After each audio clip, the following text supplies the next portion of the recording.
आवाज नको रे आता. होय. सर, मराठा आंदोलक मनोज जरांगे यांनी अभ्यासकांवर टीकेची तोफ डागली. त्यांच्यासोबत जे अभ्यासक होते की मराठा समाजाला काही मिळालं नाही याची ते टीका करताय अभ्यासक. आणि कोण? मराठा समाजाचे जे अभ्यासक होते ते मराठा समाजाला ह्या नवीन जी आर मध्ये काहीच मिळालं नाही याची टीका करताय. जरांगेंनी आता त्या अभ्यासकांवरच तोफ डागली. तुम्ही टीका करताय. असं आहे ना की त्या अभ्यासकांना सुद्धा माहिती आहे की मराठा आरक्षण जे दिलेले आहे 10%, त्याच्यामध्ये जवळपास सगळे 10% जे आहेत, 1% सोडल्यात, मराठा समाजाच्या विद्यार्थीनींना त्याचा फायदा झालेला आहे. त्याच्या अगोदरसुद्धा EWSमध्ये सुद्धा तशीच परिस्थिती होती. आणि विशेष म्हणजे मेडिकल कॉलेजमध्ये आणि MPSCला सुद्धा त्या परीक्षा झाल्या, त्याच्यात कट ऑफ पॉईंट जो आहे तो ह्या मराठा आरक्षण आणि EWSमध्ये कमी आहे.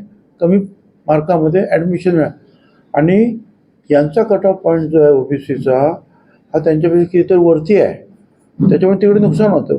तर कोंढरे म्हणून जे आहेत मराठा समाजाचे नेते, त्यांच्याशी सुद्धा मला मागे एकदा चर्चा झाली. आणि बाकीचे पण लोक सांगतात की याच्यामध्ये तर आमचं नुकसान झालं त्या OBCमध्ये जाऊन. पण तिथे 374 जाते, त्याच्यामध्ये 54% समाज राज्याचा, म्हणजे किती मुलं किती मुली, आणि त्याच्यामध्ये नंबर लागायचा. आणि हे म्हणजे फक्त एका समाजापुरतंच होतं. आता मी जे मागे म्हणालो 5-6 दिवसापूर्वी की मराठा समाजाच्या काही अशा अभ्यासू लोकांनी, त्यांचा अभ्यास नाही, अशिक्षित आहे, त्यांना समजत नाही आरक्षण म्हणजे का, फायदा कशात आहे, त्यांनी उत्तर देऊ नये.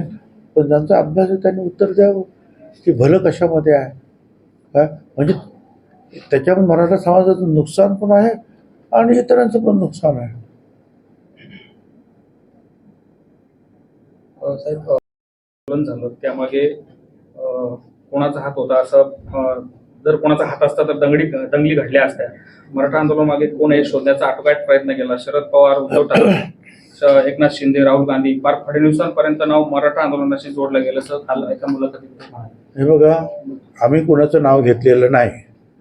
त्यांचीच जे काय राईट हँड असलेले जे वाळेकर का काय नाव आहे बापू, काय त्यांनी ती सगळी जी माहिती त्याच दिवशी संध्याकाळी सगळ्या चॅनलला सांगितली तर बाई असं झालं असं झालं असं झालं.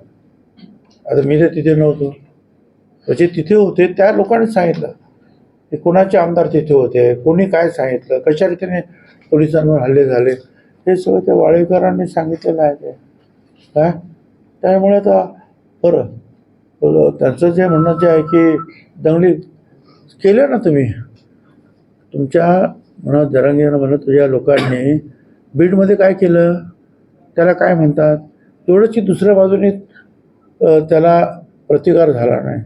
पण वन साइडेड तुम्ही जे आहे आमदारांची घरं जाळली, शरद पवार साहेबांचं 3 माळे ऑफिस जाळलं, येतात क्षीरसागरची शिक्षण संस्था जाळून टाकली, त्याचा बंगला जाळून टाकला.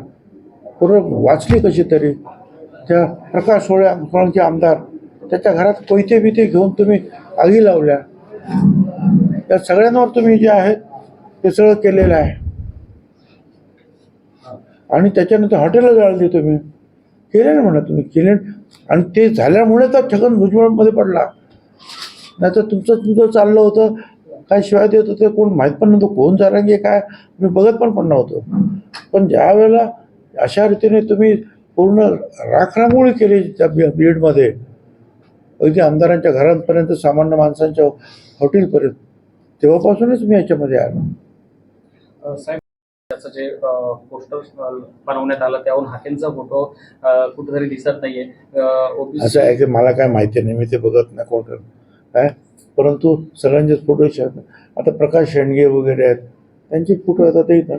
ते पक्ष आणि ते फार पूर्वीपासून जे आहे समाजाचं काम करतात, त्यांचं एक संघटना आहे, तर आम्ही ते घेतली. आता त्यांनी ते वेगवेगळे घेतलेच प्रत्येकाच्या. का आपल्या मुंडे साहेबांचा, स्वर्गीय मुंडे साहेबांचा फोटो लावलेला असेल मला त्यांनी सांगितलं. सगळ्यांचेच फोटो नाही शक्य होत ना एवढं याच्यामध्ये. सर, एक हिंदी होणार एक दिवसीय, त्याची तारीख लवकरच सांगितली जाईल अशी घोषणा पण झालेली आहे. अधिवेशन हो. का आता अधिवेशन आणि मग त्याची ते बोल मांडणी आणि बोलणं, एवढा माणूस अजून सुधारायला फार वेळ लागेल ना. साहेब आपलं त्यानुसार आम्हाला दसऱ्यापर्यंत प्रमाणपत्र वाटप करा अन्यथा नेत्यांना फिरू देणार नाही असा इशारा देखील या मुलाखतीमध्ये देण्यात आला. चांगली गोष्ट आहे. त्या मुलाखतीचा जो पार्ट आहे तो आम्ही घेऊ आणि सन्माननीय हायकोर्टाच्या समोर सुद्धा मांडू की बघा अशा रीतीने दडपशाही करण्यात येते, भीती घालण्यात येते.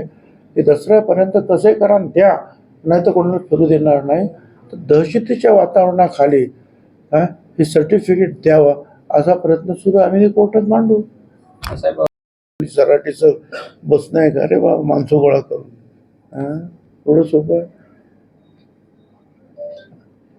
साहेब त्याच्यावर फडणवीसांचा हात आहे असंही त्या मुलाखतीमध्ये म्हटलं.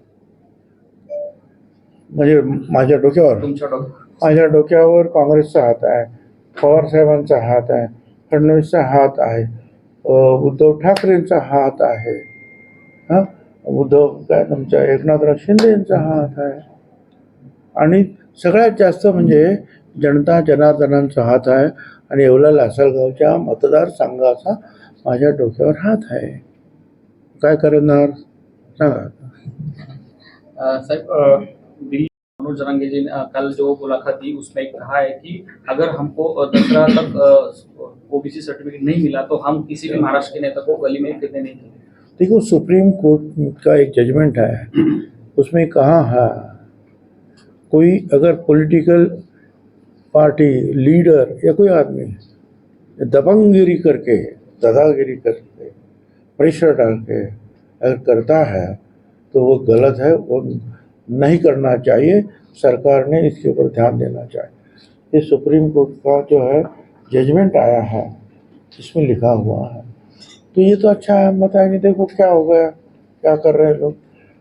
और तो भी दशहरे के पहले तो मतलब प्रक्रिया पूरा करो या ना करो, ऐसे ही बांटो जैसे पम्पलेट बांटते हैं ना अपन, किसी सिनेमा के है, नाटक के है या किसी प्रोग्राम के, ऐसे बांट दो.